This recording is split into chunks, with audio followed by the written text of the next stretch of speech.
order to do that, I need a Loki to remain. So we need to address the fact that you keep disappearing. Well, I keep disappearing. We don't have time. You just disappeared. I know. And I can't keep looking at it because it's horrible. What? I thought you said it didn't look that bad. I was lying. It's terrible. It looks like you're being born or dying or both at the same time. It's freaking me out. It's okay. It's okay. really Look, painful. it's not that bad. I can handle it.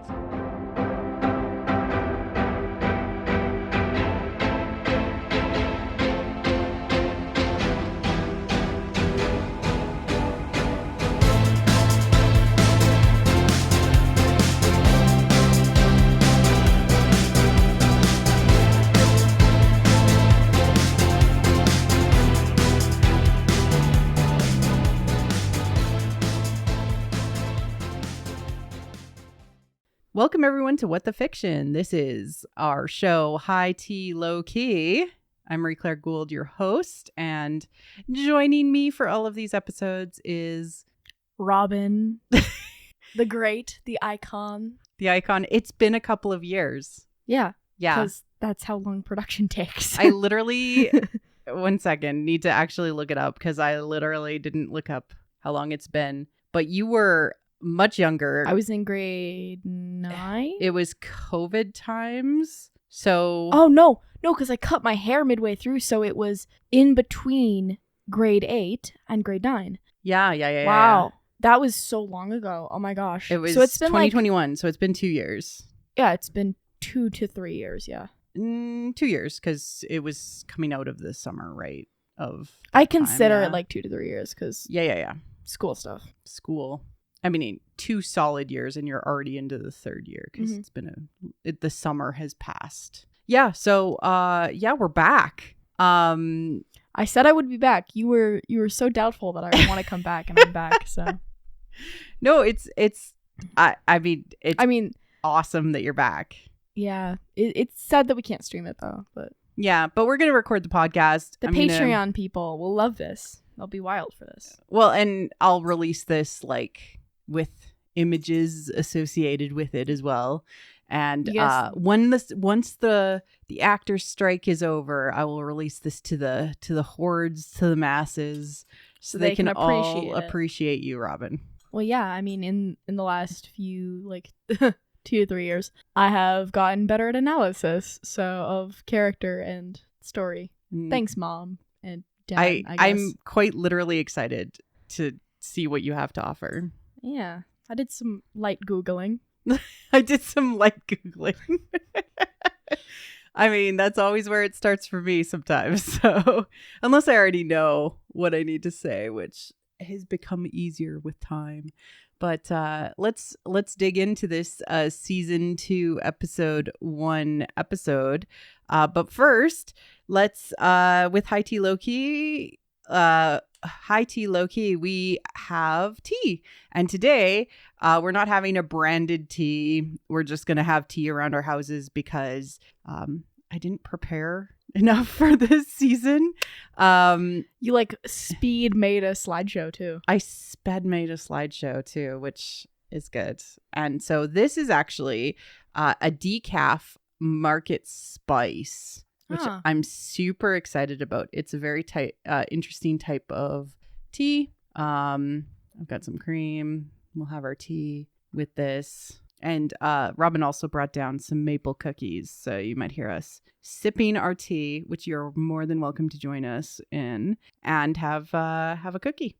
I have the OG I Could Poison You cup from from 3 first years season. ago. Haven't really used these cups in forever because we don't really have an excuse to have tea. Yeah, and it's like really hard for me right now because I just got Invisaligns, and so my mouth is full of plastic. It's okay. One day you'll get as good as Dad.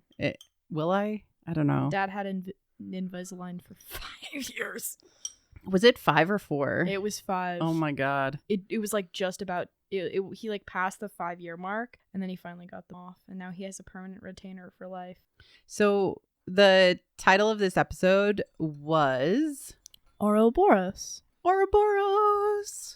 Which I do want to mention Yeah. green title screen. Oh yeah. The title screen became like green and silver, which I like loved. So I just thought that was cool. It was like Loki's colors. Yeah, Yeah, it's yeah. Loki's colors, and I love was cool. Loki. And Ouroburos, I have a lot of things to say, but I actually think I'll wait until later on in the episode when we're introduced to the character that the title is named after. Our Roku upstairs, Yeah. everything is Loki themed now. That's, I mean, Like, it's got like Miss Minutes, and then there's a photo of Loki, and I keep getting Loki ads. They are hyped for this. so many people I know didn't know it was coming out. Like, they didn't remember. Nobody's talking about it. Well, yeah, But like, because it's like coming out mid-strike though. Yeah, it is. So people, I mean, it feels like people are really supportive of this actor strike as well, which Yeah. is great. Oh, It's dip in the maple cookie. Oh, I gotta have a maple cookie. Can you pass me one? So they actually look like little maple leaves, and they have like maple cream in it. I made her jealous Mm-hmm. of my cookieage. Oh, so good. Okay, so overview and themes. Things that I noticed. Overview. A lot of Wes Anderson vibes. He's a director. He's very famous for his style. This was heavily influenced in first season. There was a lot of Wes Anderson vibes, but it's like continuing and they're like amping it up. Even so far as like things that would be considered his like style that you see in certain moments, but also like that feeling of like old but modern or old but technological or, sort of like retro. Yeah. Yeah. I mean, like all of the TVA is outfitted with like all of these like retro TVs. Yeah, exactly. That feel of retro, but it's also like supposed to be It's modern. like technologically advanced, but also like Yeah. not, you know? But even down to the camera movements and some of the cuts and stuff like that have started to become very Wes Anderson.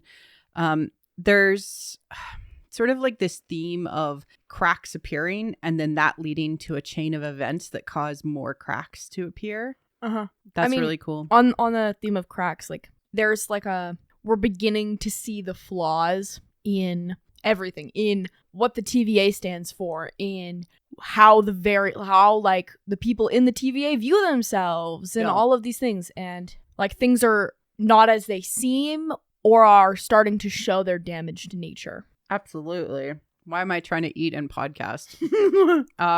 There's like this idea of you don't see everything that is involved behind the scenes. This was really heavy in the end of this season, last season as well, but perception, and you don't really see everything that's happening. There's a big theme of death and rebirth, or the life cycle from a I have another note here. Clarissa Piccola Estes perspective.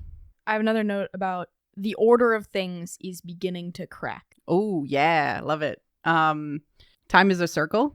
God is dead, and what that means. I'll get to that later. Those are all things that are like carried over from last season.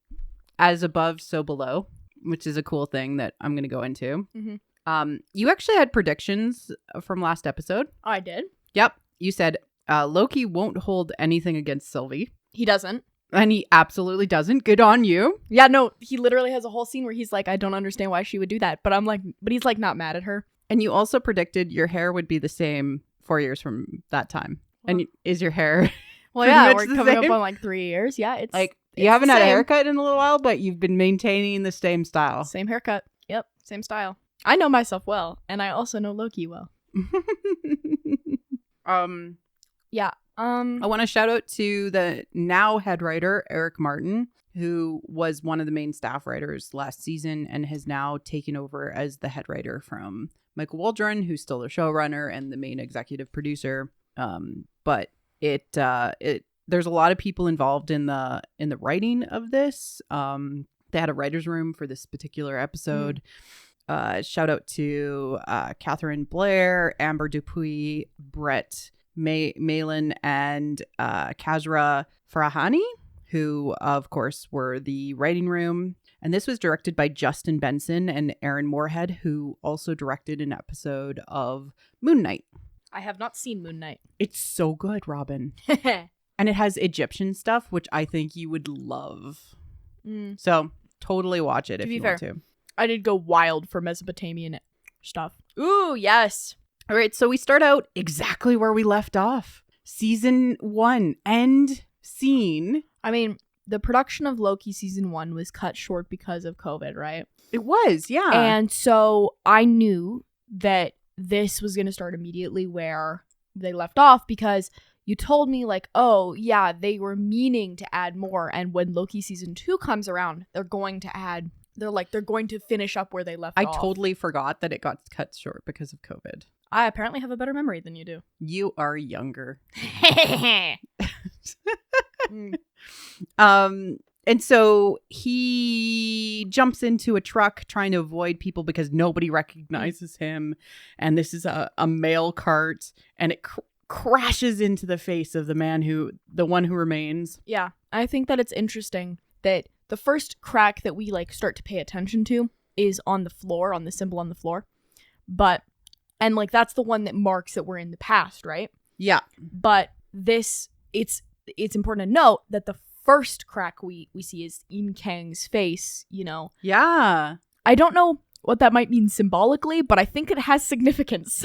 It does, because like maybe this is the first crack of his plan and all Kang's plans falling apart. And it almost creates this like chain reaction, which I referred to before about, you know, sort of the truck crashes into Kang's face, which diverts it to crash into the TVA, and Loki falls out and the ball falls and it cracks both the floor and the screen on the ball that's showing things.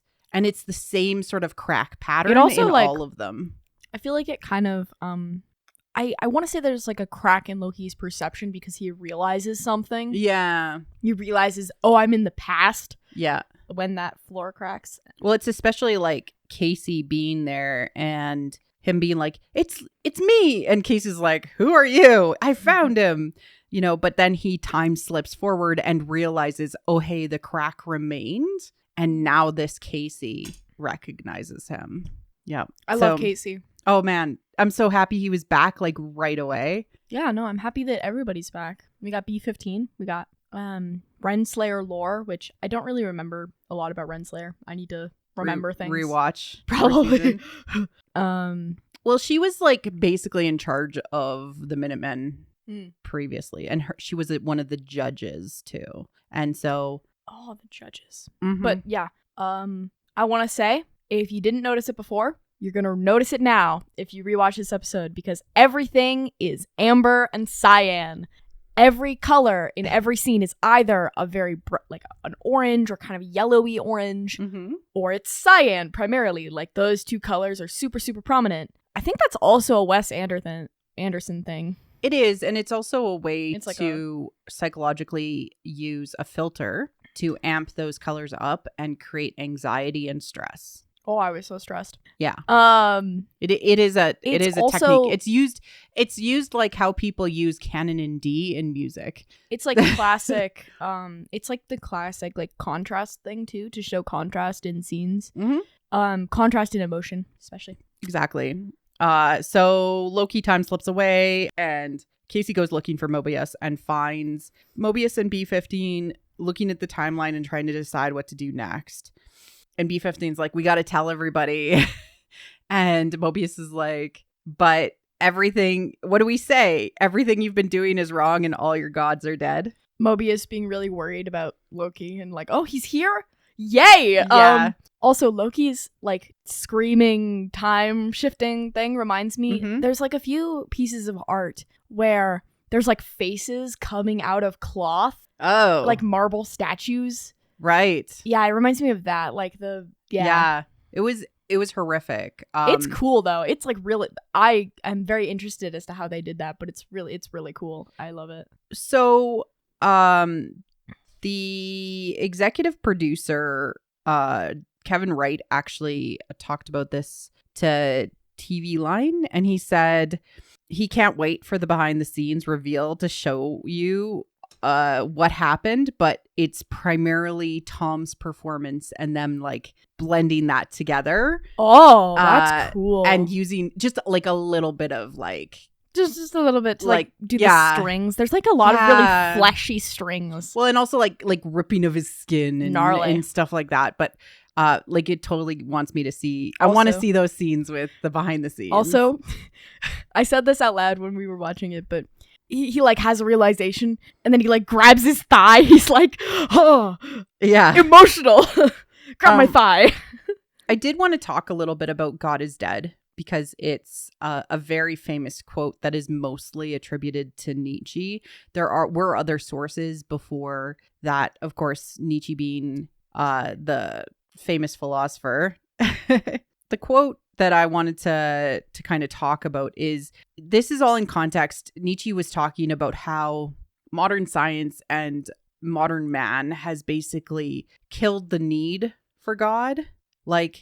And so everything that we've built our faith upon and propped up and grown into, including the whole European morality, was no longer required. And so unless we ourselves make ourselves gods, we can't maintain the illusion that God still exists. I mean, that's super prominent, especially in the French Revolution, where I don't remember what it's called, but it's basically they're trying to reform everything. They reform the calendar, they reform every little thing that was previously super entwined with the church. And they basically try to create, this is spurred on by Enlightenment thinkers in the Renaissance. And they're like, oh, we're going to create a religion that basically is Enlightenment. Yeah, they're taking Enlightenment ideas and they're making a religion out of it, science above all else, etc. That's very there is no replacement for how God has been in our culture. And so we must we ourselves not become gods to simply appear worthy of all of the farce of all of the things that we've invented around God, if we've already killed God. Yeah. And so what I find super fascinating about bringing up all your gods are dead is Loki is a god. Uh-huh. So it's yes, the gods are dead, i.e. Kangs. I mean, technically everything that they've built up. I mean, technically he does kill himself from the time stream. Yeah, so he becomes separate. He bro kills himself. Yeah. I think the whole story of Loki is in a way to get Loki back to Thor. They are my brothers. Oh, dude. I want them both in a movie again. I think it's on the way. I think it's important. Oh, Ragnarok was so good. But we have definitely changed the need for God for a lot of people in our societies, and sort of true faith in the idea has changed. And so for the institution of the TVA, they believed in what Kang had to offer. And even though it was hidden behind sort of the timekeepers, it's completely fallen out from under them. So do they step up and kind of recreate like the French Revolution did, or to make things valuable? Kang was playing God. He was. Yes, absolutely. Because in some ways, he does believe himself to be better than everything else. Time screaming. Casey looking for Mobius to tell him about Loki. Mobius was so happy that Loki was around. It was so good. Makes me happy, yeah. And then we have this crazy moment where X5 was like, jet skis. Hey, is this on the secret timeline? Because it looks like fun. And Mobius is like, sometimes it just whispers to me, come on, take me for a little spin. There was so many amazing, great fan art last season of Mobius on a jet ski. More jet ski fan art. Oh, and the fact that he knew that it was like a brand, not like Kleenex. Like Kleenex. I was like, oh, it isn't calling to you, bro. It is screaming your name. You care so much about these silly jet skis. Also, Loki's outfit is hot and I love it. Oh, and his hair. Is it time for hair watch? I mean, hair watch is your thing, but yeah, I like his hair. It's long and it's long. It looks like he is very stressed out. Sometimes it looks wet. It does look wet. It does look soaked sweaty, in sweat, sweaty like crazy. Oh, the title screen has I didn't notice it because I know it's been there the whole time, but it's got like a melodic clock ticking to it. The music. I thought that was cool. Natalie Holt, who did the music last season, is back again as well. Cool. Which is great. So X5 lets them know that they have to go and talk to the judge's council in the war room. And so Mobius and B-15 go and head off. Loki returns and then disappears just as they're about to walk down the hall. You know, and he just misses him. There's this like part of the thing that he's just missing.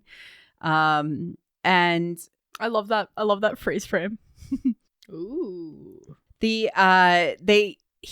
enters, they're about to enter into the war room, and the officer that's like in front of them apologizes to Mobius for pruning him. He's like, just following orders, man. Sorry. And Mobius says, well, yeah, I guess if I really have a bone to pick with somebody, it's really Renslayer that owes me an apology. And for me, this allows all of the TVA to be like forgiven unless they were actively working for the one who remains and were aware of it. EARP, which we learned Renslayer is in the episode because she's because of like the recording. Yeah. So in the past, Loki enters the chamber, showing us the multi-Kang's wall configuration. It's cool. I like it. And this does two things, which is it shows us sort of a visual representation of him being kind of between. And also it's symbolic of the as above, so below Hermenical concept, which is the idea is that, and it comes from like sort of a combination of Greek and Egyptian mythos. And the idea is if things in heaven or, you know, where things are above, they will be the same as things are below on earth. And if things are bad on earth, they will be the same in heaven. That's the idea. Oh, that's interesting because that contradicts a lot of like, I know Catholic and Christian ideology, which is like everything is much better in heaven. Yeah. And the idea is that things are connected. The microcosm affects the macrocosm and the macrocosm affects the microcosm. And the reason that's important is because it comes from a tradition that has been established, which through Hermenical texts eventually morphed into being used by alchemical practitioners and eventually alchemical psychologists. And the idea is that things can and are meant to transform and change. That's why that's important. And how we see this in this picture is he is saying the past is the present is the past. And also breaking of Kang, like breaking up Kang means that all of the timelines are going to be affected. What is happening to the TVA will happen everywhere as well. And if things are happening to the timelines, they were in fact actually happening to the TVA too. Everything is connected. That is the long and the short of it. So we go back. Yeah, they're breaking up Kangs, so multiple Kangs are going to arrive. Yeah, exactly. We go back to the triangular office war room. Yeah, the war room. We go back to the war room, and Loki is on like the audio, and it's him talking about how they're all variants and that nothing is good. And it goes back and forth between Loki's scene in the past in the war room, looking at the Kangs, and it becomes very visually apparent that the timekeepers were like more visually like Kang in the appearance of the statues as well.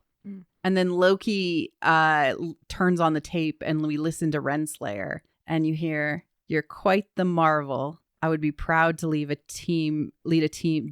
I will be proud to lead with you. You made a difference in this war. Thank you for being on my team." And then Loki rewinds, and you hear Kang say, "For us, for all time, always," which is the catchphrase of the TVA. And Ravonna Renslayer says "always," part of it. And then Kang says, "Ravonna Renslayer, you're quite the marvel." And then it's the rest of the thing. So it's like things in the future are the past, and it's all interconnected, and time is a circle, and all of that. And it raised the question for me, Robin, that maybe Ravonna is a female Kang.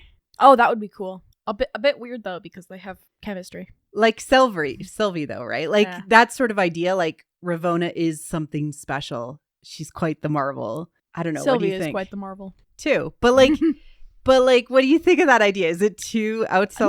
No, that's cool. I mean, I can see it. Back at, I guess, present, B-15 is sitting around the council with General Dox. General Dox and Judge Gamble, who are actually comic book characters. Really? Yeah, like one of them was in She-Hulk comics. They've just been in a few volumes here and there. And obviously Loki is not playing, like the TV show is not paying attention to comic book lore. It's playing very fast and loose with it. Well, it's just doing its own thing. Yeah, it's doing right. its own Yeah. But they're comic book characters, so I thought that would be cool to mention. I love that their names, like Judge Gamble takes the gamble on them, and Judge Dox tries to expose. Judge Dox. Dox is short for paradox, right? No, I actually think Really? I think it's Dox. Well, who knows what it meant in the comics, but I think it comes from the idea of trying to expose somebody else, like doxing them on the internet. When you dox somebody, I think she does also kind of work herself a little bit into a paradox during the conversation. maybe. Because then B-15 is like, so we're too good for protocol now, right? I guess that's fair. I thought it came from doxing because she tries to expose Sylvie in this, but I do like the idea of it being paradox. But Gamble takes a gamble on them. Yeah. Yeah. So what I thought was so fascinating was, except for the sleeping guy around the table. Well, he has nothing to say. Yes, he has. He has nothing to say. But It's three women. it's three sitting women in a triangle and all of the men are off to the side. off to the side, not a part of the conversation. Yeah, and not given a position of power at the table with the light and Mhm. everything like that. Not on the record. I don't think I've ever seen that. Like, does this pass the Bechdel test? Bechdel test? Absolutely. It's more than two women, guys. And like, shout out to Umani Masako and Liz Carr and Katie Dickey, who just slay this scene back and forth. The three of them are so good. They talk about Renslayer's variant. It's kind of like a refresh of like all the things that had happened last season, like at the TVA. They found Renslayer's variant. The TVA needs to change. Literally the robot head is on the table, i.e. like reminding us that God is dead. And they're sitting in a triangle. Yeah. Like, which the more you look at this, just like the Amber and Cyan, triangles are everywhere. There Triangles are are so many everywhere. triangles. So many triangles. The timekeepers were a Mhm. triad. Yep. They're sitting in a triangle. The Yep. lights are a triangle. Like, their conversation is going in a triangle. There are three women. Yep. We should pay attention to triangles because although they were present last season, they've been even more present this season so far. What would you say the triangles symbolically represent in accordance to this? Well, triangles always represent a third way of thinking about things. So a lot of the times, like especially when I talk about Star Wars, we get stuck in the idea of things being binary, light or dark, right? But there is a third path that you can take, usually, that is your own personalized journey that only you can take. I think that that's super interesting in like accordance to this, because it's like, oh, so do we let everything run amok, like chaos everywhere, or do we go back to our ordered ways, like our ordered ways of functioning and working? And the answer is neither. We do a third thing. Yeah, we do a third thing. And also like internally in ourselves, where there's a concept that Joseph Campbell talks about called the Mask of God, which is when you can finally understand things the way God can, you see past the fact that time is either forwards or backwards. You exist today in the moment, in the present, and you see past binaries to understand that everything is connected. So again, this is like that as above, so below idea, but also that when you can see that things are both light and dark. I mean, triangles are also past, present, future. Yeah.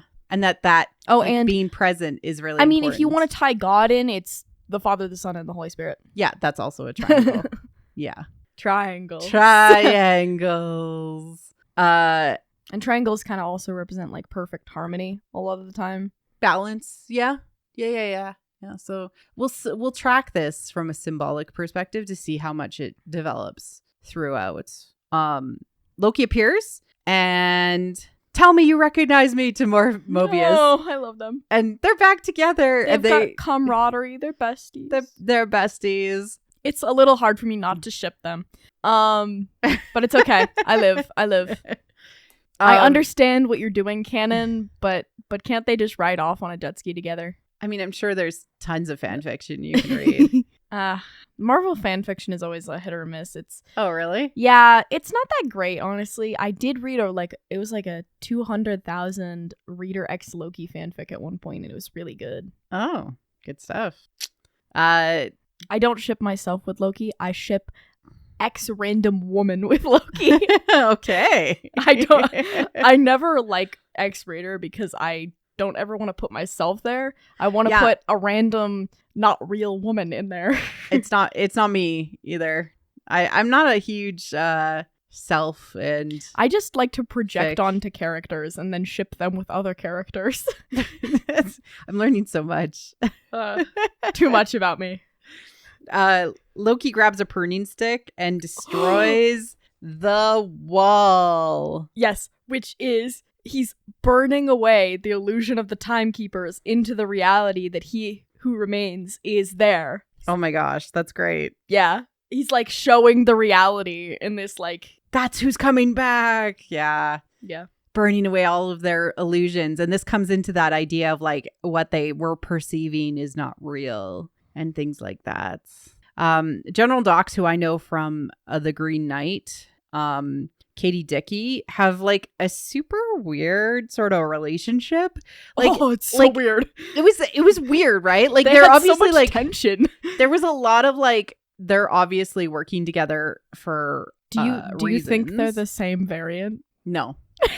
I thought that was only a Loki thing until I saw the potential of Renslayer being Kang. I just think it's funny that anytime there's weird romantic tension between two or like weird tension between two characters, that it must be because they are the same person, the same variants of each other. I just like it almost seemed like a mother-son relationship a little I don't know. It was weird. I didn't know how to feel. Yeah, it was weird. And like she says to him, whispers him, head touches, leans him in, they touch foreheads. Like what she says to him.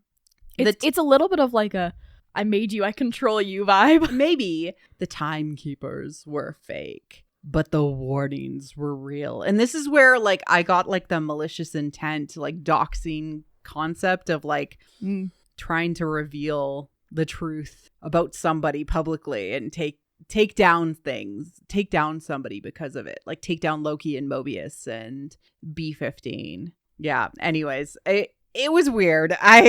Did it make you awkward? It made me awkward. I was just confused. Yeah. We get a little. Okay. Oh yeah. This is after the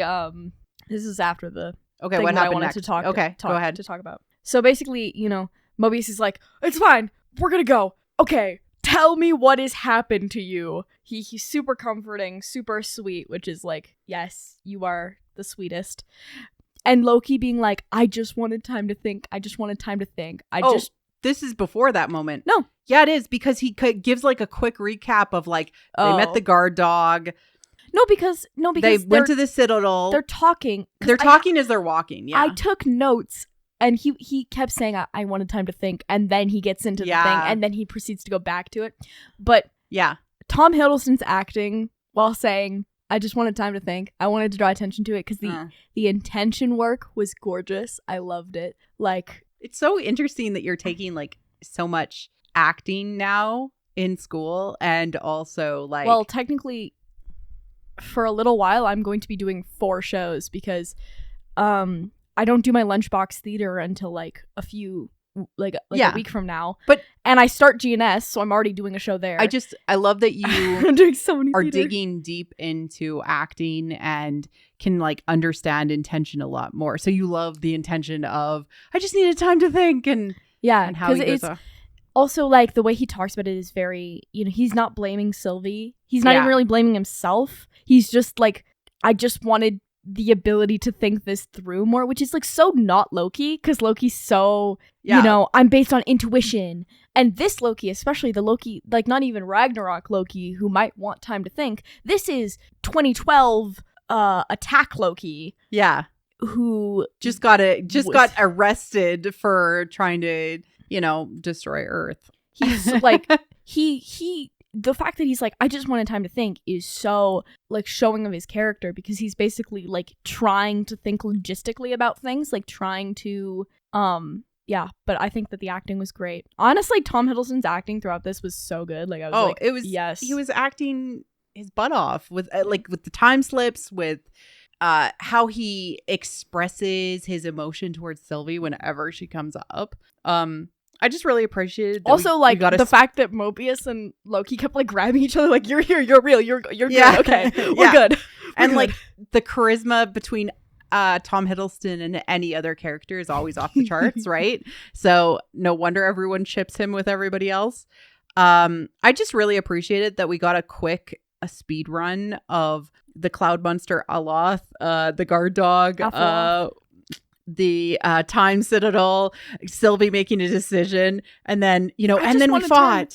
We saw the man at the end of time, and I just wanted time to think, but we fought Mobius, and she kicked me through a time door, and he's like, I can tell who won then. Yeah. I don't need to ask who won. It was a draw. You simultaneously kicked each other through time doors. I think that Loki is still Loki. Like, this version of Loki is definitely still this version of Loki. He's not our beloved Ragnarok Loki. But he's different and special and still good, though. Mm-hmm. He's still, and he still has an ego, despite the fact that he's like a changed character now, and that is. Sorry, I choked. That's okay. That is especially exemplified by it's a draw. It was a draw. He's still got an ego, and he's still refuses to be told that he's not good, or he lost something. But he's still he didn't lie. He told the exact truth, even though it didn't put him in the best light, because he did get kicked through a time door. Yeah, exactly. Yeah. And then when questioned, but he was trying not to hurt her, like that. Yeah, that's which is so rare for Loki, betrayal. You think, but no, he cared more about Sylvie in that moment than necessarily winning. I was trying not to because I remember that fight scene where she's adamantly actually fighting him, and he's not fighting her. Yeah, so they Loki time slips in front of Mobius, and the decision is that's gotta hurt. We gotta take care of this. We can't use Miss Minutes. We can't trust her. What did you think of that? I mean, we were calling that. I'm so sad. She's gonna be in the season. Well, yeah, not to spoil it, but she's gonna be but that was from last season. But apparently, Kyle, my husband, your dad, was telling me that she's in the rest of the season, huge episodes. That's I hope so. Miss Minutes. I hope I hope we get evil Miss Minutes, the variant of Miss Minutes who's helping our group. Reverse Miss Minutes. Seconds. Miss Seconds, Miss Hours. Every second counts. Miss Seconds. I love it. But so Mobius is let's just swing by repairs and advancements. Because I need a Loki who remains. A Loki who remains. That was we can worry about he who remains, but I need a Loki who remains. And so they go to the elevator and click the lowest button, and they eventually proceed along and go even deeper. And so what does this speak to you? I have so many thoughts. But first, yeah, them comforting in each other in the elevator, super cute, because Loki's constantly time shifting. They're oh, it's not that bad, I promise. I'm not hurt when I time shift. Yeah. And then it's got like the sitcom-esque like spin of the camera to the lady in the corner who gulps. That is the thing I wanted to tell you was the Wes Anderson. It reminds me of like Modern Family. Okay. And like the like very quick camera flips. Yeah. That's very Modern Family, in my opinion, is the like quick, you know, it looks like it's being filmed at home. Yeah. Kind of vibe. Yeah. It reminded me of a sitcom. And it's also like a really lighthearted comedic moment, which was very sitcom-y. Wes Anderson always like pans to somebody else watching the scene who has like a weird reaction to stuff. So that's awesome that you pointed out Modern Family. I think the elevator is a triangle. Oh, it might be a little triangle-y shaped, yeah. I think it's like a triangle. It might be perspective too. There might be doing something I don't know, weird but with like the camera. there was like a vertical wall and they were both standing in corners, so I was like, okay, this might be a triangle. Or it just might be I don't know. I think it's a triangle. Okay. Because then more triangles. Also, I love triangle elevators. That's such a cool idea. That it would be hard to make work. Well, no, Mom, it's just a normal elevator, but there's like walls that make it a triangle. With the time slip moment, Mobius says, I can't keep looking at this. It's horrible, like you said. It's like you're being born or dying or both at the same time. Okay, so I want to talk about that, and I want to talk about repairs and advancement. So this was the idea that I brought up in the overview of like, oh my God, birth, death, rebirth. I just had an idea. Can I finish my thought? Yeah. Okay. Are you going to be able to hang on to it, or do you need to go and talk about it? I kind of want to talk about it. Okay, talk about it. I have notes. Okay. I'll come back to birth, death, rebirth. Repairs and advancement being the lowest level is like purgatory, where you repent for all your sins, fix yourself, and then you can go to heaven. Yes. Okay. So that is exactly where I'm going with this. Okay. So in mythic stories, when we talk about the hero's journey, or you talk about mythological stories where you go, Marie Claire tried to go one episode without mentioning the hero's journey. Stop burning me on my own podcast. Stop it. Okay, so when you reach your lowest point, that is the point of transformation, repair, right? And advancement. And so you repair, you pull back all of the pieces that have been missing of yourself. You make yourself whole, and thus are transformed into a better version of yourself. I mean, yeah, classic hero's journey. And what Clarissa Pinkola Estes calls it, the woman who wrote Women Who Run with the Wolves, she calls it life, death, life. Or you're reborn in the deepest part. Life, death, and rebirth. of the cycle. And so repairs and advancement is a perfect name. And the fact that they're talking about, it looks like you're dying and then being reborn, or both at the same time. You know, circles, Mobius strip, which is just like a weird circle. Yes. You know, cool things. Yes. Time is a circle. It's all a circle. It's all a circle. The more you know. So they continue the story, and they head to another elevator, and the button is so low, Mobius uses his foot to press the lowest button. So it's even lower within this theme. Isn't that cool? I didn't pay attention. I was writing notes. But isn't that awesome? That's awesome. Yeah. They're going to the pits of hell. The catabasis, which literally means lowest point. And so he's like, we're just going a little off the beaten path.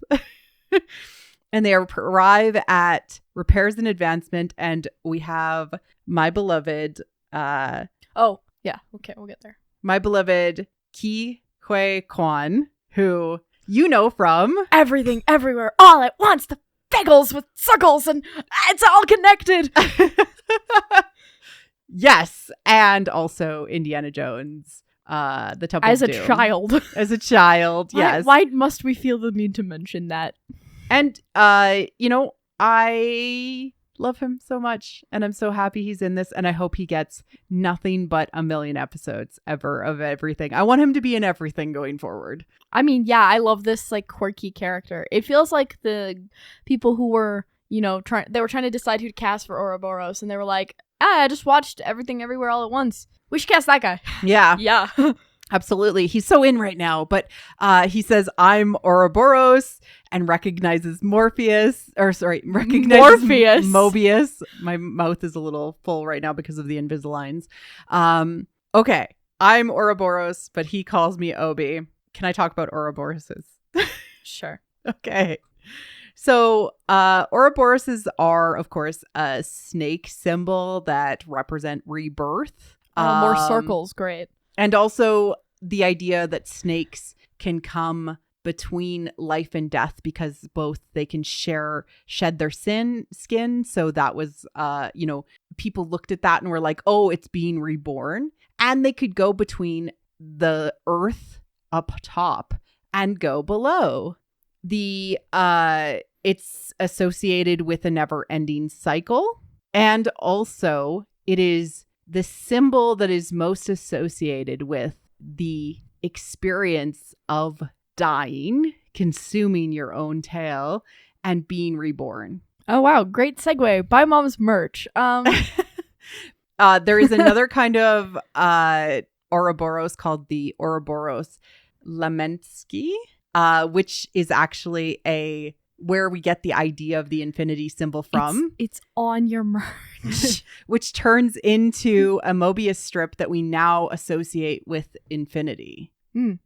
So there is also a dragon version of the Ouroboros, which is Jormungand, which is the world snake that eats its own tail. And so we're getting to Loki a little bit with this idea. It is the idea that things come in cycles. There is a death and a rebirth to every season. It is also the symbol of balance within the cosmos, and also its ancient wisdom. It is also the symbol of alchemical union. So when you are balanced and you are able to transform, you're no longer just consuming like the head of the snake. When we're glucose. No. What? Alchemical union. It's a different thing than chemical union. But alchemical union, which is the process by which we experience a union of opposites to transform in the lowest point of our subconscious, i.e. the catabasis. It's all connected and I'm going crazy. I feel like I am a professor listening to some, university student's thesis, and it's 2,000 pages long. And you're like, okay, get to the point. This is the moment of transformation for Loki, this episode. And it's pulling together all the disparate pieces of himself through what will happen with the help of Mobius so that he can be a more complete individual and face the challenges of the universe and bring what he has learned to others. Did that make sense? Yeah. Okay. I think so, yeah. All right. So he's been there for 400 years without a visitor. Well, yeah, I mean, he is kind of a symbol of like infinity. Yeah, and also that time is a circle. Yeah, he's also just, I've been here the whole time. I've been here the whole time, like Simon Rach from Dropout. Loki time slips back to the past and gives him his nickname. May I call you Obi? So everything is kind of cyclical in this way as well. He's like, I like that. Yeah. Can I talk about how cool the like over the table flipping shots is? It's just really cool. I just love it. Yes, of course you can talk about that. That's all I wanted to say. You just wanted to say it was cool. Really cool. It's also like a great way to showcase the like. I think that it's interesting that like he's not got glasses and then got glasses. Yeah, and that's how we tell the difference between. It was very smartly done. The past and the present, because throughout this whole episode, there's like lots of indicators about the past and the present, and like the crack on the floor. Later, the skin question mark. Skin question mark, yeah. Has this thing happened before? That's like kind of the indicator. Yeah. Like there's like small differences which are allowing Loki to be like, what is changed here? Like all of the Kangs, like being replaced by the timekeepers. Visual cues for us as the audience so that we can keep up and don't have to guess at all. It's so smart. So throughout the course of their conversation, they figure out how to get the temporal extractor. And because he's in the past, he gives him the idea, gives him time to build it, and tells him how to use it. And then says to Loki, so you need Mobius to go and do this thing where he goes and uses the temporal extractor, and then you have to prune yourself so that you're released from time. Yeah. What did you think of that? I remember watching that and being worried about Sylvie. Yeah. Why is that? Well, because we don't know if he's pruning all Lokis or if he's just pruning himself. Pruning the particular variant that he is. Yeah. I think it's interesting because it makes him unique and separate from the time stream. Well, yeah, because he doesn't exist in the time stream. He doesn't exist, so he's kind of the only one of him. And that makes Sylvie different potentially because she's okay, as far as we can tell. And I mean, he is also similar to the other Lokis because their timelines have been pruned. Yeah. So he's like different and similar, which is interesting because like there is no timeline for the other Lokis to go back to, but this Loki has been pruned from any possible timeline. Yeah. I think Because it's time kind is of a circle? saying two things. So to the idea of repair and advance, he is Oh, he's repaired. dead. He's dead. He's repaired and he's also able to be advanced. He is his own version of things. And also now he is on a unique path that nobody else has ever taken or could ever take. He's on the third option path. Exactly. Of the triangle. What is happening with it? What is this show, Robin? I don't know. Maybe you do this to yourself. Do I do this to myself or do I just see things and read them correctly? You read them uniquely, Mom. You're on your own unique path. I already was. And then in the future, Ouroburos Obi tells Mobius that this could be dangerous. It could peel the skin right off of you. But Loki needs to prune himself. What is quality of life without skin? What is quality of life without skin? Oh my god. Obi notices the lights flashing and they explain, oh hey, all these timelines, everything is overloading. And he's like, I have work to do. And so they head up to the temporal loom, which they were going to go to anyways. But now they're in a little bit more rush. And this is a really smart choice from a writing and directing perspective because it gives us a sense of urgency. In a fictional show, a sense of urgency keeps the audience on the edge of their seat. What is going to happen? I literally was on the edge of my Are seat. they going to make it out? And so they start walking up to the temporal loom. Also, the book. You love this scene? I love this shot, the rolling shot where they go through the hallway and Ouroburos is explaining stuff. It's all cyan, and like one of the only things is the orange handbook. Yeah, and it's so cool. Like I don't know. And he chucks the book. It's all been in one, and then he chucks the book, and they catch it, and it's still in one. Yeah. So it's like, how many times did they have to do that shot? Yeah. And like there's like a lot of like they do this all the time, especially in hallways. Like there's like I would say 3 or 4 of these long like drawn out hallway shots all in one, and like best exemplified by this like long hallway shot. I think it's such a cool camera choice. I'm sure it's like in Wes Anderson stuff. I don't know, because they're trying to draw inspiration. Yeah, but either way, like I was like, oh, they didn't do this last season. Last season, a lot of things were very short, choppy. I remember like the first, and it could be just this particular set of directors too. I remember the first season, when Loki is getting captured and going through the bureaucracy of the TVA. There's like a lot of like short, choppy cuts because he's like looking up and then something happens. We get a scene of something happening and then he looks down and then something else happens and like especially when he's like in the thing and he's all changed up and he's going through the process and everything is short and choppy versus this is like long and drawn out but also very quick paced, versus bureaucracy is so short and quick. Like a lot of things are happening, but it feels long versus these long shots which feel short because so much like we're getting lore dumps, we're getting pieces of information, we're running quickly, exactly things. I love this entrance to the temporal loom, which gives warnings of spaghettification. Reference to Everything Everywhere All at Once. Is it? It is. Dad said it was. I don't think it was.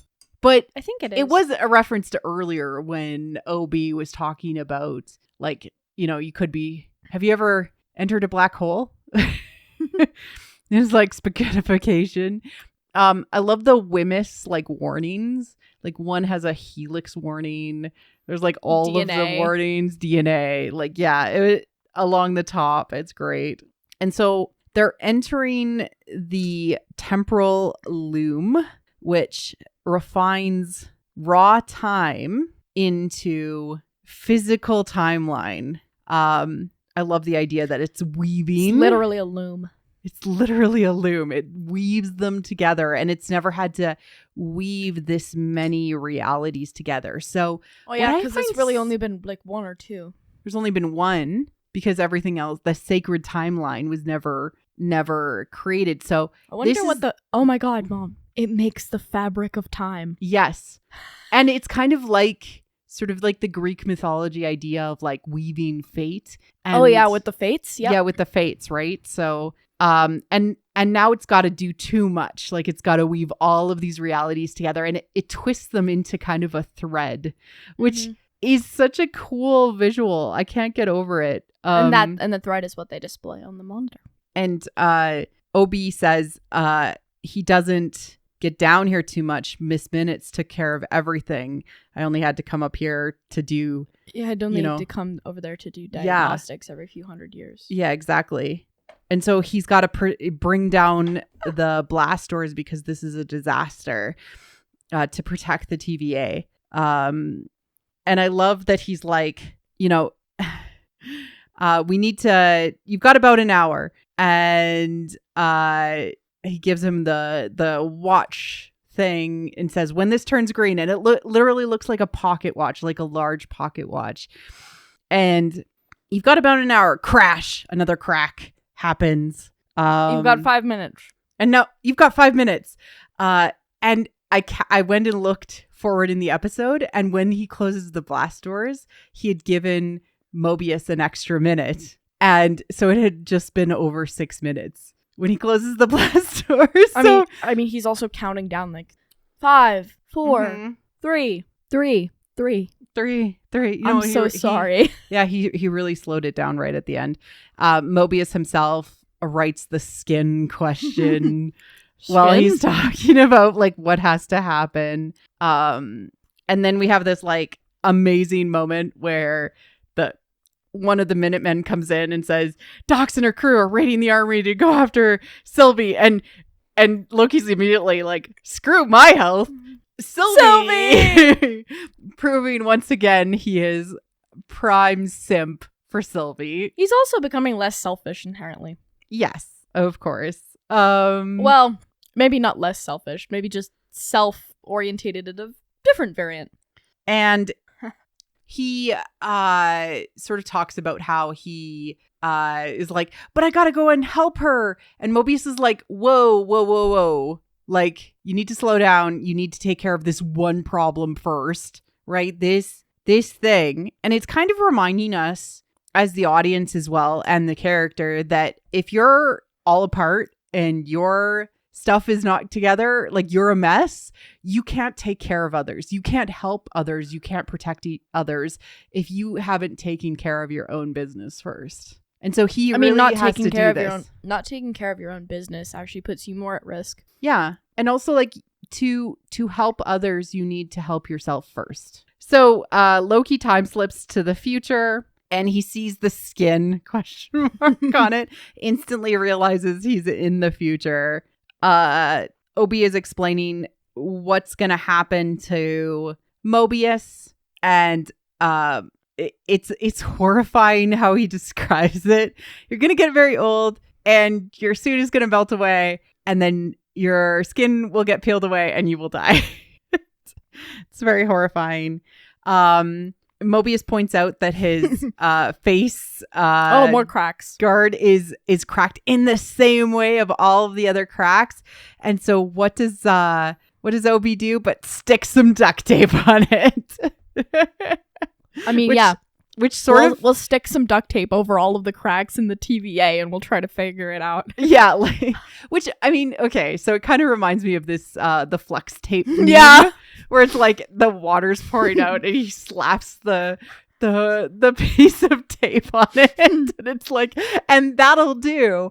But you know, honestly, bandaging short term is a completely valid option if you have no other choice. Yep. So like in the crisis, you just have to like kind of bandage and go, but you do still need to give yourself time to actually fix yourself and repair yourself. Are you and telling me heal. that flex tape is not a good long-term solution? Yeah, let's just like flex tape everything. So Mobius starts to leave and do his and like the cuts between him and Loki and like how they're trying to achieve stuff.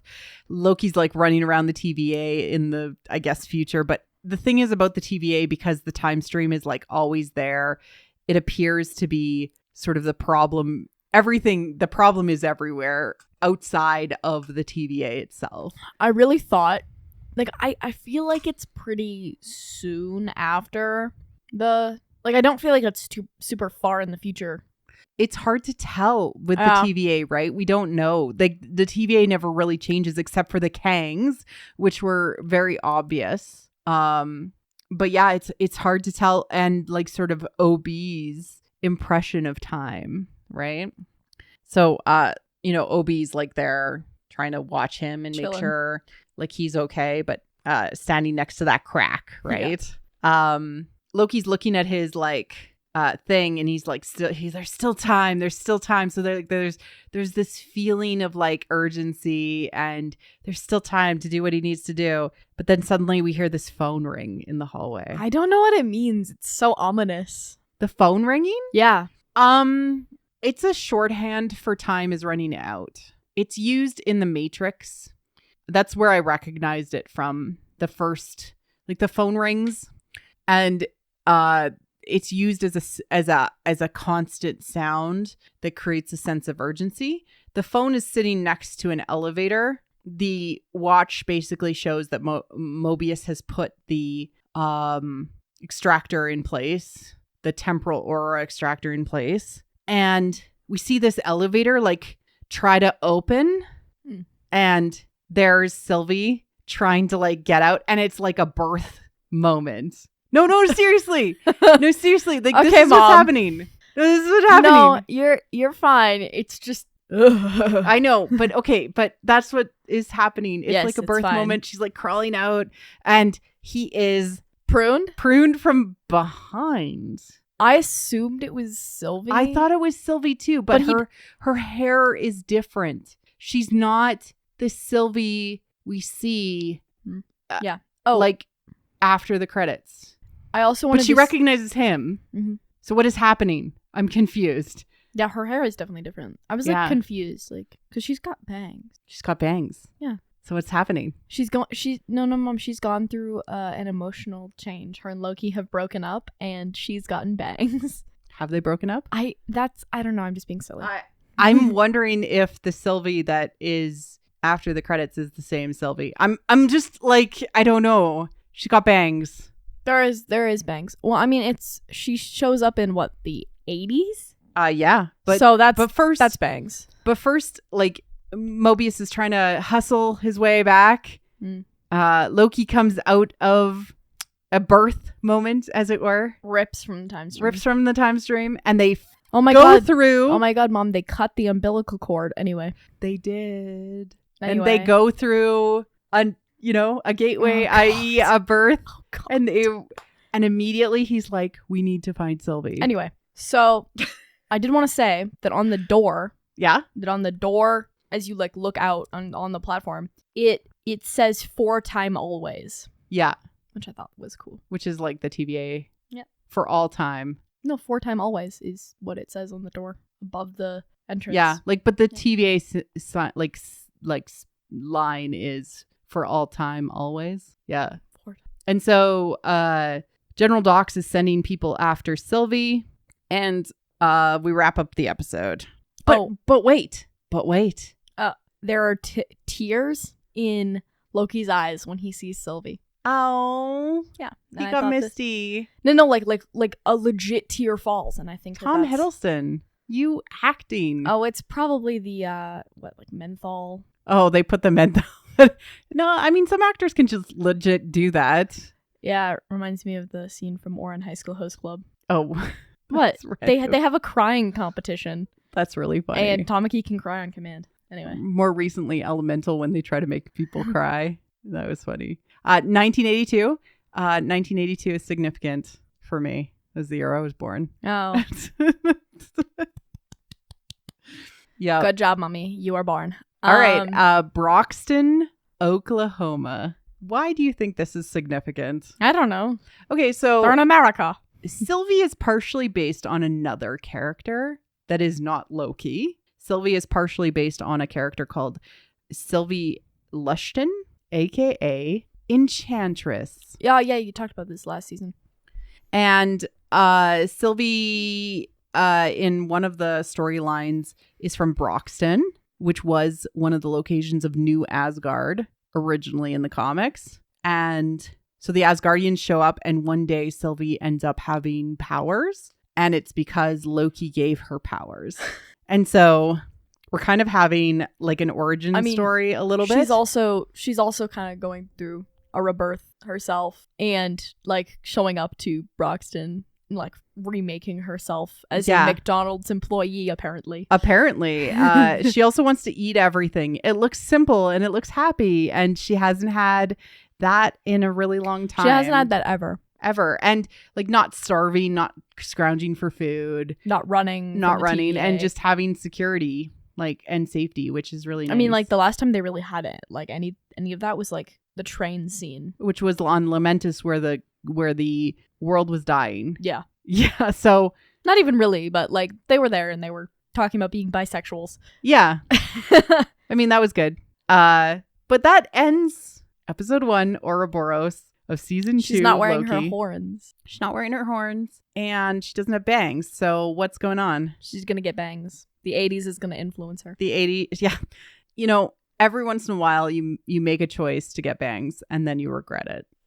I don't know. I like my bangs. All right. So, any final thoughts? I liked the episode. It was good.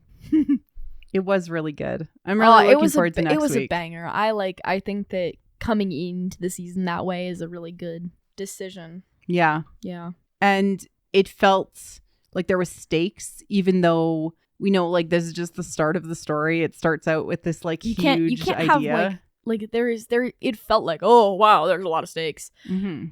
And like there wasn't, like you knew it was gonna work out because it had to, but like also you were worried still. Yeah. Which I think that's cool. It's really good storytelling when they're able to do that. And honestly, in some ways, it kind of felt like it was its own mini story. Yeah. Like which episode should do, you know, like yeah, you shouldn't. It was feel like it felt complete as a story. There's still kind of a little bit of a cliffhanger, but it's like it was its own story. Yeah. So looking forward to next week. Looking forward to having you back, Robin. I'm always back. You're always here. I mean, yeah, we did Spider-Verse like what, 2 months ago? Yeah. I'm always here. You're here. Well, thank you, everyone. If you haven't listened to Spider-Verse, I talk a lot. You do.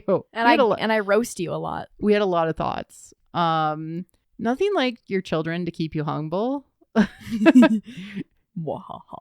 right. Let's wrap everything up. I'm Marie-Claire Gould, and you can find me on Blue Sky and Patreon. And I'm avoiding Twitter now, or the site formerly known as Twitter. So, yeah.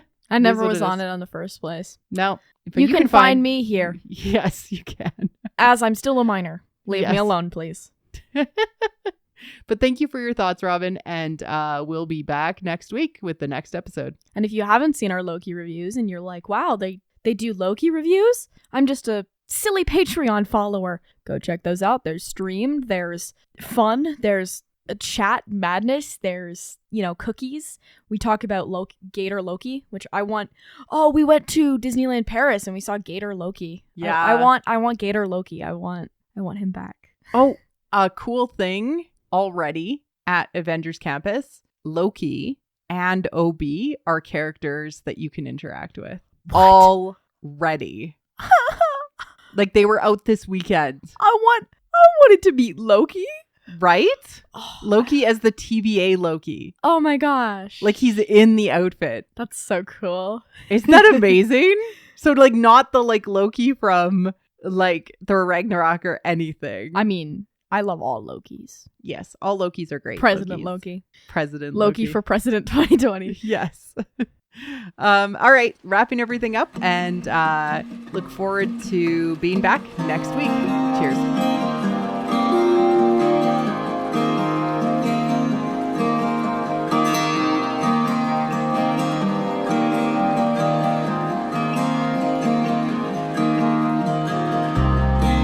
On the edge of a dream, two souls meet in the place between. Awake and asleep, looking for answers. The forest floor, the snow, the sea. Too close it seems, running away from destiny. Maybe fate makes fools of us all. Maybe fate makes fools. Oh.